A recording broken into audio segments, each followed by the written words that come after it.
So ಗಿಡ ಎಲ್ಲ ನೆಡಲಿಕ್ಕೆ pot mixer ready ಮಾಡ್ತಿದ್ದೇವೆ. ಇದೆಲ್ಲ ನೆಡಲಿಕ್ಕೆ ಸಸಿಗಳು ಜೂನ್ ತಿಂಗಳಾದ್ದರಿಂದ ಮಾನ್ಸೂನ್ ಸೀಸನ್ ಶುರುವಾಯಿತು. ಅದಕ್ಕೆ ಈಗಾಗಲೇ ಎಲ್ಲ ತಯಾರಿ ಮಾಡ್ತಾ ಇದ್ದೇವೆ, ಯಾವುದೆಲ್ಲ ನೆಡಬೇಕು ಅಂತ. ಹ್ಯಾಂಗಿಂಗ್ ಪಾಟ್ ತಂದಿದ್ದೇನೆ. ಇದು ಅಮೆಝಾನಲ್ಲಿ ಅಂದರೆ ಫ್ಲಿಪ್ಕಾರ್ಟಲ್ಲಿ ತೆಗೆದದ್ದು. ಸಣ್ಣ ಬಜೆಟ್ಗೆ ಕಾಂಬೋ ಆಫರಲ್ಲಿ ಒಳ್ಳೆ ಪಾಟ್ಗಳು ಸಿಗ್ತವೆ. ಲಿಂಕ್ ಬೇಕಿದ್ರೆ ನಾನು ನಿಮಗೆ ಡಿಸ್ಕ್ರಿಪ್ಷನಲ್ಲಿ ಕೊಟ್ಟಿರ್ತೇನೆ, ಫ್ಲಿಪ್ಕಾರ್ಟ್ ಲಿಂಕ್ ಪರ್ಚೇಸ್ ಮಾಡಿ. Hello friends, welcome back to monsoon series. So ವಿಡಿಯೋನ ಪೂರ್ತಿಯಾಗಿ ನೋಡಿ. ಈ ವಿಡಿಯೋದಲ್ಲಿ ನಾನು ನಿಮಗೆ ಡೀಟೇಲ್ ಆಗಿ ಹೇಳ್ತೇನೆ ಯಾವುದೆಲ್ಲ ಸಸಿಯನ್ನು ಕಟ್ ಮಾಡಿ ನೆಟ್ಟಿದ್ದೇನೆ ಅಂತ. ಇದೊಂಥರ ನೆಲನೆಲ್ಲಿ ಇದೆಯಲ್ಲ ಆ ರೀತಿಯ ಒಂದು ಗಿಡ, ಬಟ್ ಇದು ನೆಲನೆಲ್ಲಿ ಅಲ್ಲ, ಕಾಣಲಿಕ್ಕೆ ಅದೇ ಥರ ಇದೆ ಬಟ್ ಗಟ್ಟಿಯಾಗಿದೆ. ಇದು ಸಣ್ಣ ಬುಷ್ ಥರ ಇರುವ ಒಂದು ಮರ, ಆದರೆ ತುಂಬ ಗಟ್ಟಿ. ಅಷ್ಟು ಈಸಿಯಲ್ಲೆಲ್ಲ ಕಟ್ ಮಾಡಲಿಕ್ಕೆಲ್ಲ ಆಗೋದಿಲ್ಲ. ಹೇಗೋ ಕಟ್ ಮಾಡಿ ಅದನ್ನು ಒಂದೊಂದಾಗಿ ನೆಡ್ತಾ ಇದ್ದೇನೆ. ಇದು ಮನೆಯ ಅಂಗಳದ ಒಂದು ಸೈಡಲ್ಲಿ ನೆಡ್ತಾ ಇರೋದು.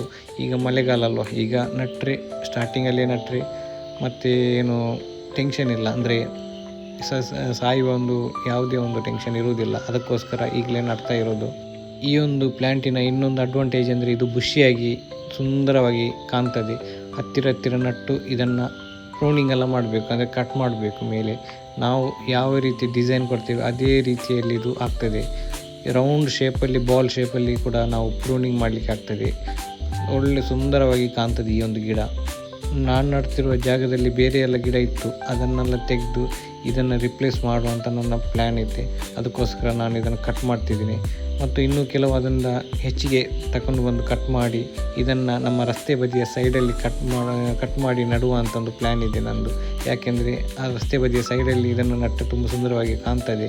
ಮತ್ತು ಆ ಕಡೆ ಏನು ಪ್ಲ್ಯಾಂಟ್ ಏನಿಲ್ಲ, ಒಂದು ಹೊಸದಾಗಿ ಅಲ್ಲಿ ಮನೆ ಹತ್ತಿರಕ್ಕೆ ಅಂಗಳಕ್ಕೆ ಹತ್ತಿರವಾಗಿ ರೋಡ್ ಆದದ್ದಷ್ಟೇ. ಸೊ ಅದಕ್ಕೋಸ್ಕರ ಈ ಒಂದು ಪ್ಲ್ಯಾಂಟನ್ನು ನಡ್ತಾ ಇದ್ದೇನೆ. ರಸ್ತೆ ಬದಿಯಲ್ಲೆಲ್ಲ ಈಗ ಆಲ್ರೆಡಿ ಗಿಡ ನಟ್ಟಾಗಿದೆ. ಇದರಲ್ಲಿ ಹೂ ಬಿಡ್ತದೆ, ಬಿಳಿ ಹೂ, ಕಾಣಲಿಕ್ಕೆ ಒಂದು ಮಲ್ಲಿಗೆ ಥರ ಕಾಣ್ತದೆ, ಸುಂದರವಾಗಿದೆ ಇದು ಕೂಡ. ಸೊ ಇದನ್ನು ನಡುವಂಥ ಒಂದೊಂದೇ ತಂದು ನಾನು ಸೈಡಲ್ಲಿ ಹಾಕಿದೆ. ಈ ಗಿಡದ ಹೆಸರು ಪಿಲಾಂತಸ್ ಅಂತ, ನೀವು ಬೇಕಾದರೆ ಗೂಗಲ್ ಸರ್ಚ್ ಮಾಡಿ. ಬಟ್ ಇದರನ್ನು ಮತ್ತೊಂದು ವಿಶೇಷತೆ ಏನಂದರೆ ಇದಕ್ಕೆ ಅಷ್ಟೇನು ಮೇಂಟೆನೆನ್ಸ್ ಅಗತ್ಯ ಇಲ್ಲ. ಅಂದರೆ ನಾವು ಈಗ ನಡ್ತೇವೆ, ಈಗ ನೀರಿದೆ, ಆದರೆ ಬೇಸಿಗೆಗಾಲದಲ್ಲಿ ನೀರು ಅಷ್ಟು ಇರುವುದಿಲ್ಲ. ಆದರೂ ಕೂಡ ಇದು ಬೇಸಿಗೆಗಾಲದಲ್ಲಿ ಯಾವುದೇ ಅಷ್ಟೇನು ನೀರಿನ ಅವಶ್ಯಕತೆ ಇರುವುದಿಲ್ಲ. ಸರಾಗವಾಗಿ ಇದು ಬೆಳೆಯುತ್ತದೆ. ಇದಕ್ಕೆ ವಾರಕ್ಕೊಮ್ಮೆ ಅಥವಾ 2 ವಾರಕ್ಕೊಮ್ಮೆ ನೀರು ಕೊಟ್ಟು ಸ್ವಲ್ಪ ಗೊಬ್ಬರ ಎಲ್ಲ ಹಾಕಿದರೆ ಸರಾಗವಾಗಿ ಬೆಳೆಯುತ್ತದೆ. ಮತ್ತು ನಮಗೆ ಮೇಲೆ ಪ್ರೂನಿಂಗ್ ಮಾಡಲಿಕ್ಕೆ ಆಗ್ತದೆ. ಪ್ರೂನಿಂಗ್ ಮಾಡಿದರೆ ತುಂಬ ಸುಂದರವಾಗಿ ಕಾಣ್ತದೆ. ಈಗ ನೋಡಿ, ನಾನು ಇದೆಲ್ಲ ನಟ್ಟಿದ್ದೇನೆ. ಮಳೆ ಬರಲಿಕ್ಕೆ ಮೋಡಗಳೆಲ್ಲ ಕವಿದಿದ್ದವು. ಆವಾಗಲೇ ನಾನು ತೊಂಡೆಕಾಯಿ ಒಂದು ಗಿಡವನ್ನು ತಂದು ನಮ್ಮ ಮನೆಯ ಹತ್ತಿರಕ್ಕೆ ಬಿಟ್ಟೆ. ಇದೊಂದು ಶುಗರ್ ಬೆರಿಯ ಮರ. ಅದಕ್ಕೆ ಬಿಟ್ಟರೆ ಒಂದು ಸುಂದರವಾಗಿ ಒಂದು ಬುಷಿ ಥರ, ಆದರೆ ಅದೊಂದು ಕೆನೋಪಿ ಥರ ನಮಗೆ ಹಾಗೂ ಈ ಬೇಸಿಗೆಗಾಲದಲ್ಲೆಲ್ಲ ನಮಗೆ ತುಂಬ ಉಪಯೋಗ ಆಗ್ತದೆ. ಅದಕ್ಕೋಸ್ಕರ ನಾನು ಇದನ್ನು ಅಲ್ಲಿ ನಡ್ತಾ ಇದ್ದೇನೆ. ಈ ಮರ ತುಂಬ ಹೈಟ್ ಏನಿಲ್ಲ, ಆದ ಕಾರಣ ಈ ತೊಂಡೆಕಾಯಿಯನ್ನೆಲ್ಲ ಬಿಟ್ಟರೆ ಅದು ಬುಷಿಯಾಗಿ ನಮಗೆ ಕೊಯ್ಲಿಕ್ಕೆಲ್ಲ ಈಸಿ ಆಗ್ತದೆ. ಅದಕ್ಕೋಸ್ಕರ ನಾನು ಇಲ್ಲಿ ನಡ್ತಾ ಇದ್ದೇನೆ. ತೊಂಡೆಕಾಯಿಯೆಲ್ಲ ಬೆಳೀಲಿಕ್ಕೆ ಹೇಗೋ ಬೆಳೀತದೆ, ಆದರೆ ದೊಡ್ಡದಾಗಿ ಹಣ್ಣು ಹಾಕಲಿಕ್ಕೆ ಸ್ವಲ್ಪ ಪ್ರಯಾಸ ಅಷ್ಟೇ. ಯಾಕೆಂದರೆ ನಮ್ಮ ಕಡೆಯಲ್ಲಿ ನಾನು ತುಂಬ ನಟ್ಟಿದ್ದೆ, ಅದರಲ್ಲಿ ಯಾವುದರಲ್ಲಿ ಅಷ್ಟೇನು ಹೂ ಬಿಡಲಿಲ್ಲ. ಅದನ್ನು ತೆಗೆದು ಬಿಸಾಡಿ ಬೇರೆಯೇ ಈಗ ಗಿಡ ತಂದು, ಒಳ್ಳೆಯ ಒಂದು ಕ್ವಾಲಿಟಿ ಗಿಡ ತಂದು ನಾನು ನಟ್ಟಿದ್ದೇನೆ. ಕೆಲವು ಇದರಲ್ಲಿ ಕೂಡ 2 ಜಾತಿಯ ಗಿಡಗಳಿವೆ, ಕೆಲವೊಂದರಲ್ಲಿ ಆಗುವುದಿಲ್ಲ ಅಷ್ಟೊಂದು. ಸೊ ಅದಾದ ನಂತರ ಹ್ಯಾಂಗಿಂಗ್ ಪಾಟ್ಗೆ ನೆಡಲಿಕ್ಕೆ ನಾವು ಕೆಲವೊಂದು ಗಿಡವನ್ನು ತಂದಿದ್ದೆ. ಇದು ನಾನು ನರ್ಸರಿಯಿಂದ ತಂದದ್ದಲ್ಲ, ಇದೆಲ್ಲ ಕಲೆಕ್ಟ್ ಮಾಡಿ ಸಂಬಂಧಿಕರ ಮನೆಯಿಂದ ತಂದದ್ದು. ಆದರೂ ಇದನ್ನೆಲ್ಲ ಕಟ್ ಮಾಡಿ ನೆಡ್ತಾ ಇದ್ದೇನೆ. ನಮ್ಮೆಲ್ಲರ ಮನೆಯಲ್ಲಿ ಕೂಡ ಯಾವುದೇ ಒಂದು ಗಿಡ ಇಲ್ಲದಿದ್ದರೂ ಕೂಡ ಮನಿ ಪ್ಲ್ಯಾಂಟ್ ಇದ್ದೇ ಇರ್ತದೆ. ಇದು ಪ್ರತಿಯೊಬ್ಬರಿಗೂ ಗೊತ್ತಿರ್ತದೆ.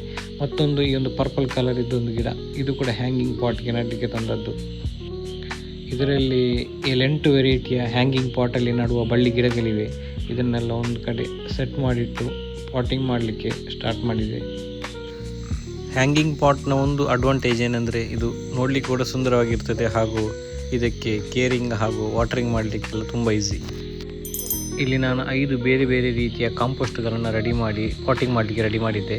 ಅದರಲ್ಲಿ ಯಾವುದಂದರೆ ಮಣ್ಣು ಮತ್ತು ಮರದ ಹುಡಿ, ಕೋಕೋಪೀಟ್ ಮತ್ತು ಕಾಂಪೋಸ್ಟ್ ಹಾಗೂ ಗ್ಲಿಸಿರಿಡಿಯಾ ಮರದ ಹುಡಿ.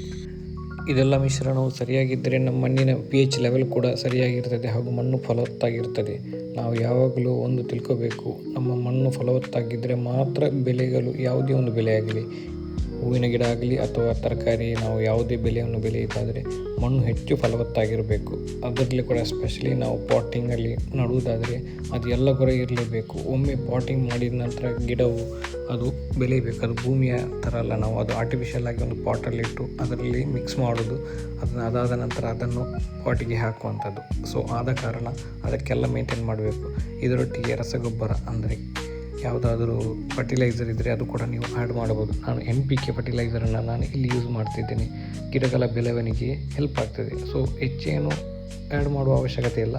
ಸ್ವಲ್ಪವೇ ಗ್ರಾಮ್ ಅಂದರೆ ನಾನೊಂದು 10 ಗ್ರಾಮಷ್ಟು ಇಷ್ಟೊಂದು ಮಣ್ಣಿಗೆ ಆ್ಯಡ್ ಮಾಡಿದ್ದೇನೆ. ಯಾಕೆಂದರೆ ಎಲ್ಲ ಪಾಟ್ಗೆ ಒಂದೇ ಥರ ಈಕ್ವಲ್ ಆಗಿ ಬ್ಯಾಲೆನ್ಸ್ ಆಗಬೇಕಲ್ಲ ಅಂತ ಹೇಳಿ ಈ ಥರ ಇದು ಮಾಡಿ ನಂತರ ಅದನ್ನು ಪಾಟ್ ಮಿಕ್ಸಿಗೆ ಹಾಕಲಿಕ್ಕೆ ರೆಡಿಯಾದೆ. ಇದೇ ಥರ ಒಂದು 5-10 ಪಾಟ್ಗಳಿದ್ದವು ರೆಡಿ ಮಾಡಲಿಕ್ಕೆ. ಅದರಲ್ಲಿ 8 ಪಾಟಿಗೆ ಇದೇ ರೀತಿಯಾಗಿ ತುಂಬಿಸಿದೆ. ಮತ್ತೊಂದು ಸೂಚನೆ ಏನಂದರೆ, ನೀವು ಮಾನ್ಸೂನಲ್ಲಿ ಪಾಟಿಂಗ್ ಮಾಡೋದಾದರೆ ಅಷ್ಟೇನು ನೀರು ಕೊಡುವ ಅವಶ್ಯಕತೆ ಇರುವುದಿಲ್ಲ. ಯಾಕೆಂದರೆ ಸ್ವಲ್ಪ ನೀರು ಕೊಟ್ಟರೆ ಸಾಕಾಗ್ತದೆ.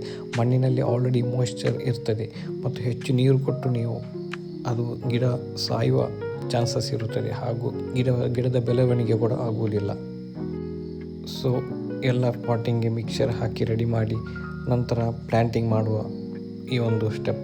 ಪ್ಲ್ಯಾಂಟಿಂಗ್ ಮಾಡೋದಲ್ಲಿ ನಾನು ಬೇರೆ ಬೇರೆ ರೀತಿಯ ಗಿಡಗಳನ್ನು ಪ್ಲ್ಯಾಂಟಿಂಗ್ ಮಾಡಿದ್ದೆ. 8 ಪಾಟ್ಗಳಲ್ಲಿ 8 ಬೇರೆ ಬೇರೆ ರೀತಿಯ ಹ್ಯಾಂಗಿಂಗ್ ಗಿಡಗಳನ್ನು, ನಾನು ಬಳ್ಳಿ ಗಿಡಗಳನ್ನು ಪ್ಲ್ಯಾಂಟಿಂಗ್ ಮಾಡಿದೆ. ಈ ಗಿಡಗಳೆಲ್ಲ ಸರಿಯಾಗಿ ಬೆಳವಣಿಗೆ ಆಗಲಿಕ್ಕೆ ಸ್ವಲ್ಪ ಟೈಮ್ ತಗೊಳ್ತದೆ. ಯಾಕೆಂದರೆ ಇದು ಬೇರೆ ಕಡೆಯಿಂದ ತಂದು ನಟ್ಟದ್ದಲ್ಲ, ಆದ್ದರಿಂದ ಅದಕ್ಕೆ ಸ್ವಲ್ಪ ಟೈಮ್ ಬೇಕು ಮರುಜೀವ ಪಡೆಯಲಿಕ್ಕೆ. ಮನಿ ಪ್ಲ್ಯಾಂಟನ್ನು ಆ್ಯಡ್ ಮಾಡಿದೆ. ಇದನ್ನು ಸಣ್ಣ ರೀತಿಯಲ್ಲಿ ಕಟ್ ಮಾಡಿ ಅದಾದ ನಂತರ ಈ ರೀತಿಯ ಒಂದೊಂದು ಸ್ಮಾಲ್ ಪೀಸಸ್ ಆಗಿ ಕಟ್ ಮಾಡಿ ಇದರಲ್ಲಿ ಹಾಕಿದೆ. ಮತ್ತು ನಾನು ಈ ಎಲ್ಲ ಪ್ಲ್ಯಾಂಟಿಂಗ್ ಮಾಡಿದ ಪಾಟ್ನ ರಿಸಲ್ಟ್ ಬೇಕಾದರೆ ಮುಂದಿನ ವಿಡಿಯೋ ನಿರೀಕ್ಷಿಸಿ. ಹಾಗೂ ವಿಡಿಯೋ ಇಷ್ಟ ಆಗಿದೆ ಅಂತ ಐ ಹೋಪ್ ನಾನು ಭಾವಿಸ್ತೇನೆ. ವಿಡಿಯೋ ಇಷ್ಟ ಆದರೆ ಸಬ್ಸ್ಕ್ರೈಬ್ ಮಾಡೋದನ್ನು ಮರಿಬೇಡಿ. Thank you so much.